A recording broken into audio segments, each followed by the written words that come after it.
What's up, guys? What is going on? DW in your face. I had an interesting bit of fun. I'm sure Philly probably thinks I was being a complete jerk in my comments earlier, but I want to recap on this because I think everyone's going to have a little different perspective on this, but I just want to point out what my thoughts are and let you guys take it away in the comment section. Just give me one sec. I'm going to go ahead and pull up my channel here, and I want to get the comments up, see if anybody wants to join in. We'll see if anybody's even up at this time of night. So I currently have 0 people watching, which is all right. And let me pause this real quick. So I don't know if anybody's gonna pop in or not. It's one person watching. We'll see what happens. So let me go ahead and pop the chat out. This is something I wanted to cover because I think people are a little confused by what a real professional drone is, and what an actual professional grade drone is. Now, like I said, there's going to be some differences here. People are going to see it depending on what type of professional work they're doing. But I think for the majority of people that are doing the type of stuff we're doing, hobby grade stuff, professional to them is DJI products. And I have to say that on the low end of the spectrum, DJI is probably the base model line of what professional drones are. And I think that really needs to be addressed because Philly Drone Life was on my 3DR Solo um, video I did in the comment section. And I love him to death. Great guy. Mike's a good guy. But I think there's a little misconception going on there. And so I thought it would be fun to do this video just to see what other people think. So in my mind, okay, I think that DJI is kind of a base model, like kind of low end of the totem pole when it comes to actually talking about like professional grade drones. You will find that the majority of real professional grade drones are open source and have the ability to be adjusted. They're not proprietary. They have the ability to take firmware, coding can be written for them. This is why I enjoy open source so much. If you're just looking for a proprietary based system, then you would just want to stick with DJI. DJI is out of the box, ready to fly, ready to go. That's why most people enjoy it. Most people think it's the best thing since toilet paper. You know what I mean? Like, that's the reality of it. What's up, Flying Brian? What's going on, bro? But the reality is, in the actual professional drone world, okay, open source is where it's at. I'm actually going to show you some very expensive drones. These are professional grade platforms. These are real freaking drones. These are drones that the majority of you will never be able to even put your hands on. Now, I have to give DJI credit. They're trying to step into that field with the Matrice lineup, and you got to give them credit because they are putting their hands in there. However, they're putting their hands in the ring and they're trying to get a sweat worked up, and they're trying to be part of that larger, more high grade professional drone stuff. But as of right now, I would say the Matrice with a really well set up package is probably in the $40,000 range. Now, bear in mind that the prices I'm going to be showing you are for base model lineups. That means basic, very basic, nothing on it, just the drone itself, pre-programmable, ready to go. You choose your hardware. That's what's fun about open source, and that's why open source birds run Hollywood, the movie scenes, all that stuff. Those are open source platforms. You will not see them bringing an Inspire to a shoot to take footage for a movie or a commercial, or maybe a very basic commercial. But when we're talking professional grade drones, we're going to look into a couple of those.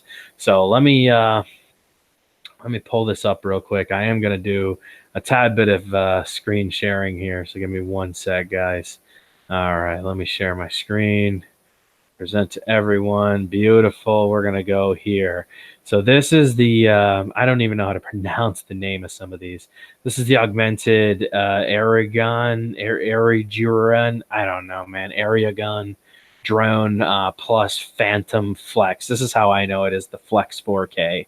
This is a $250,000 drone. Okay, this is professional grade. This is no joke. This would spank any DJI product, but you know what the difference is? Take a good look at it, people. Does that look proprietary based to you, or does that look like a build kit? That is definitely a build kit, okay? And it is definitely open source. Like I said, when you start getting into these expensive drones, they're not looking for proprietary based. They want options. The more options that are available, the more the drone becomes a tool for them to use. So this is why I said I don't perceive DJI as being a high-end professional grade drone. It is very basic for very basic use for professionals, real estate, stuff of that nature, simple photography, very simple stuff. The Matrice is the first thing that's really pushed the boundaries of what a professional grade platform could be on proprietary setup. Okay, but I think the Matrice also has a lot of camera implements that are coming, which is super cool. So, like I said, I gotta give DJI credit for stepping into the market on the high end commercial side of things. I wouldn't say it's way up there, but they're definitely trying to dip their hand into the cookie jar and see where it's going to take them. So, congrats on DJI. Let's hope that works out from them. Matrice seems like a beast, and congrats to Ken Heron for getting an opportunity to fly it. Um, None of us probably will ever get the opportunity, or a very rare opportunity, to put our hands on a Matrice. So you got to give them shout outs. All right. So just for starters, and this isn't even all of them, guys. There's tons of these very extremely professional grade open source platforms for, your real professionals that do this for a freaking living. You know what I mean? $250,000. Let's move down from there. This is the Scorpion 3 hover bike. You guys have seen this around. This is now for sale. You can buy this. I don't consider this an aerial platform, but it is $150, and it is in drone quadcopter setup. It's a professional, whatever you want to call this. I wouldn't see this as what we're doing, but you can purchase it on the market now. So this is the Existence Titan. This is a $120,000 drone. Once again, coming into open source, specializes in all purpose for professional for purpose like scouting, disaster relief. I mean, this is a beast of a drone right here. This is probably a mid-range. You can see it has props on the bottom and the top. This is quite an animal right here. These are real drones, guys, for very professional stuff. This is what, when somebody says professional drones, I think of drones like this. I don't think of DJI products as really being top of the line. Now we're getting kind of more into that mid-range of Matrice pricing with full setup. However, this is a bare bones $60,000 drone without any of the parts installed onto it. So that's what's cool. Once again, getting into open source is that you can choose what you want to put on this thing to make it awesome. And then you can download your firmware and you can install it. So welcome to the AE F100 for $60,000. This thing is an absolute beast. You can see it says equipped with its own specialized camera, including 20x zooming, 3D image capture. I mean, this thing is just an absolute beast. So Airborne drone Vanguard, $45,000. I have seen this around. Somebody was flying this the other day in our area, so this is one that's obviously a little more on the I can't even say it right now. Purchasable range for some people. This is the Matrice. This is about the price of a Matrice. Okay, so like I said, DJI has dipped their hand in the cookie jar. The Matrice is starting around these rough lineups here. Okay, the Vanguard. I can see they had one for $50,000, but if you decide to do all the cameras and all the setups, then you're talking about taking the Matrice and making it from a $5,000 drone to a $40,000 drone really quickly by buying all the parts, extra batteries, all that kind of stuff. It gets very expensive quick. So the Vanguard, a long-range surveillance drone, gets plenty of attention for its sleek design. Most expensive consumer drones in the world. Blah, blah, blah. Camera's greatness. You guys can look this up. But check this out. For an impressive 94 minutes, it can stay in the air for 94 minutes. Incredible. Absolutely incredible. So here's the Lockheed Martin Indigo. This is a $25,000 drone. I have also seen one of these flying around. These are very cool. This is, let's see, treads an interesting line between military and civilian drone. As durable, blah, blah, blah, blah, blah. Windows platform. See, based on a Windows platform. God, gotta give it up for frickin' Linux and open source based stuff.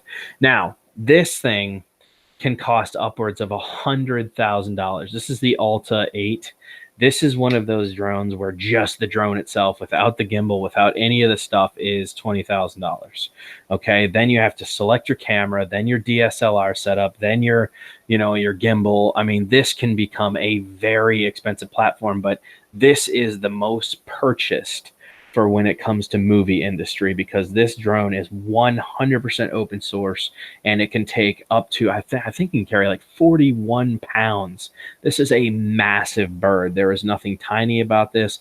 This is what is used in the movie making business. This is what is used in the commercial aspect. I have seen these upwards of $100,000 to $120,000 with a full setup. Crazy price tag. Crazy when they're fully integrated and set up, man. Absolutely. So there you go. It says right here, Hollywood. Expect to see more of these around Hollywood in the coming year. So there you go. This is one of those drones that has been taking off lately. It has been absolutely busting through the ranks. If you're going to blow $100,000 on a drone, I would definitely choose something this size and weight category. This is an absolute workhorse. Absolute workhorse. So, but you'll notice that not one of these was DJI. None of these were named DJI. So, I don't know, guys. It's really kind of like in my head. Let me stop this real quick. In my head, I don't perceive DJI as being a real professional platform. I see them as a low base model grade platform for simple aerial photography and drone footage. And that's about the gist of it. So I'm kind of tired of hearing people say like, oh man, all professionals use DJI products. That is not true. The professionals you watch on YouTube or you pay attention to, they fly DJI products. They're affordable. They're quick out of the box. They're go, go, go. But if you want a real professional grade drone, guess what? They're open source. The more options, the better. The real pilots that are flying these crazy rigs are open source pilots. Okay? They are the expensive drones. They're the ones that give you the most selections. They're the ones everybody want. A lot of us will never be able to afford those, which is why we find the Solo, the 3DR Solo, to be so amazing. What is up, Custom Carts? Yes, and that's we were touching into that there, Flying Brian. But like I said, I like the Solo because it can carry a DSLR rig if I want to. It is a workhorse. It was designed to be a workhorse. That's what's unique about the 3DR Solo, is that it was designed to be kind of along that same basis of a really super expensive drone at a fraction of the price point, and you get all these wonderful things with it. Plus, they were coming up with gimbals, and they were coming up with DSLR Sony rigs, and the Solo is still, if you look up the best filming drones today, you will still see the 3DR Solo in 2019 has made the list. Okay, there's a reason for that. It's not because it sucks. It doesn't suck. It doesn't suck by any means. It's not pushed anymore because obviously the company doesn't make parts for it anymore. You can even see that all the people that are still writing about it today say it is a fantastic platform, and you can pick them up for like $260. But once again, guys, we're getting to that point where you have to modify them to keep them in the air. You got to build your own batteries, and you got to build some of your own stuff for them to make them fly. I enjoy the challenge. I love it, and I love what it offers me. There's a reason I don't upgrade from the 3DR Solo, because it gives me everything I could possibly need. And if I don't have it, I can just upgrade it or modify it so it has it. Hashtag open source rules. That's why. So when you hear somebody say all professionals fly DJI, hit your air brakes, because that is not accurate. Okay?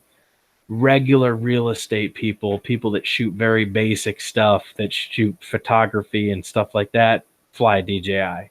It's quick, out of the box, professional rig setup on the low end of the totem pole. But if you're talking about really, really professional drones, DJI doesn't even touch on it.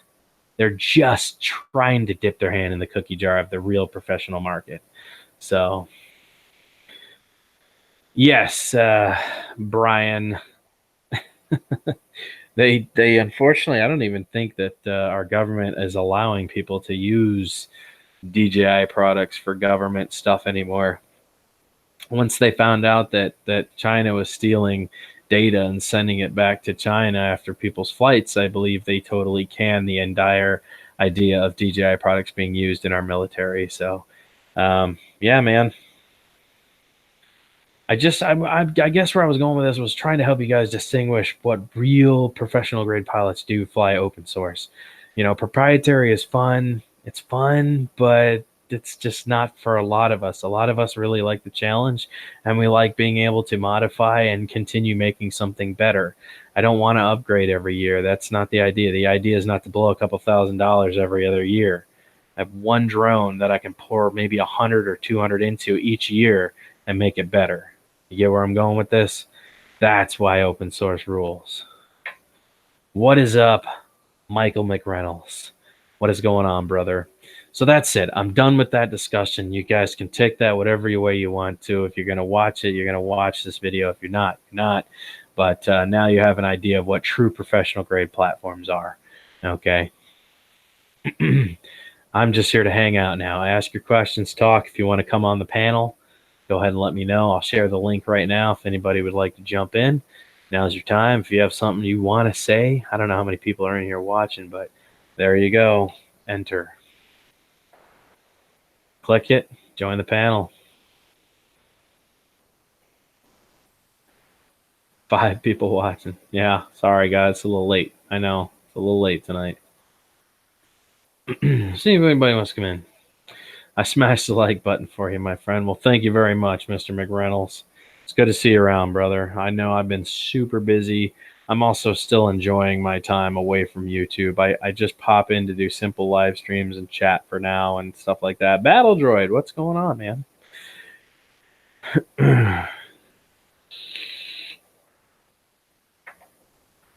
3DR is not in public no more because they're government affiliated now, right? I don't know if that's the case. They may be working on firmware. 3DR is working on firmware. They got out of the private market a while ago, or the public market a while ago. They're not selling to the public market anymore.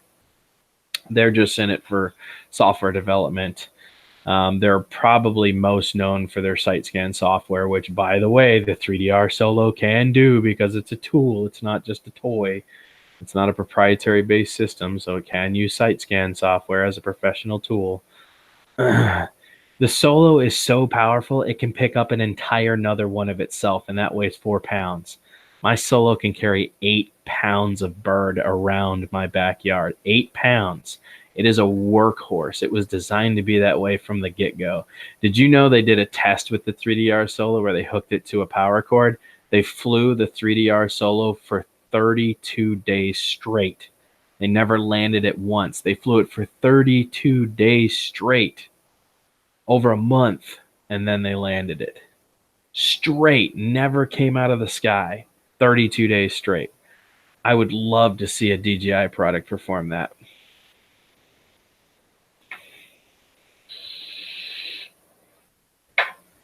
The 3DR is an amazing platform. That drone has seen 527 flights now, and it's still functioning perfect. Perfect. And that's with me. I've got that refurbished, so I don't know how many flights I had before I got my hands on it.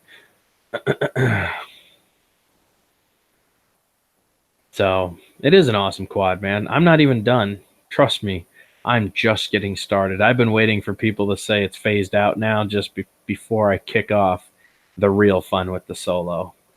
All these people keep saying how drones are getting better and better. Let me show you what some old tech can really do.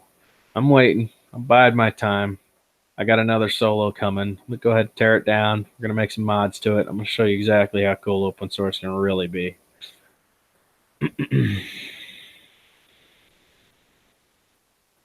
When you run on APM and Arducopter, bro, there's no limitations. None. Nada. If you can think of it, physics allow it, 3DR Solo can probably do it. Brian, you don't want to jump in, man? Come on. Paste. Join me, big guy. You know you want to hop in here.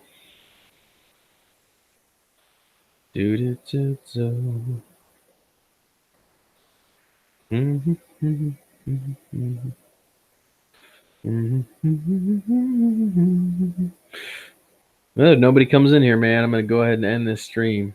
I get tired. I like to chat with people, but I also like to have them on the panel.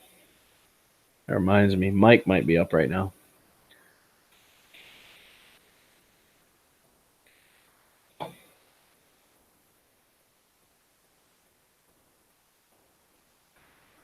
Mm-hmm. I have to figure out how. Just click on the link, brother. If that doesn't work, give me your email address. I'll send it to your email address.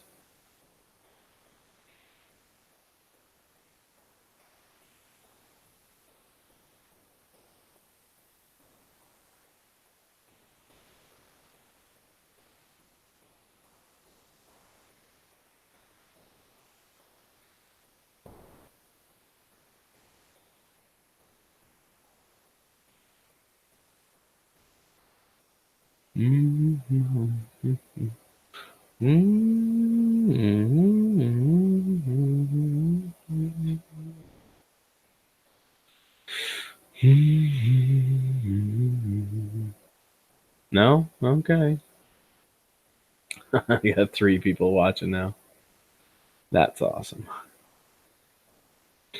Yeah, guys, I know. 1 a.m. It's a little late to get the stream started. It'll get watched. But for real, for real. For real, for real. Dude. All right, well, nobody's jumping in here, guys. So, oops, I just unpaused myself. I'm gonna go ahead and call it, man. I don't have anybody popping in at all, so we're gonna go ahead and call it a night.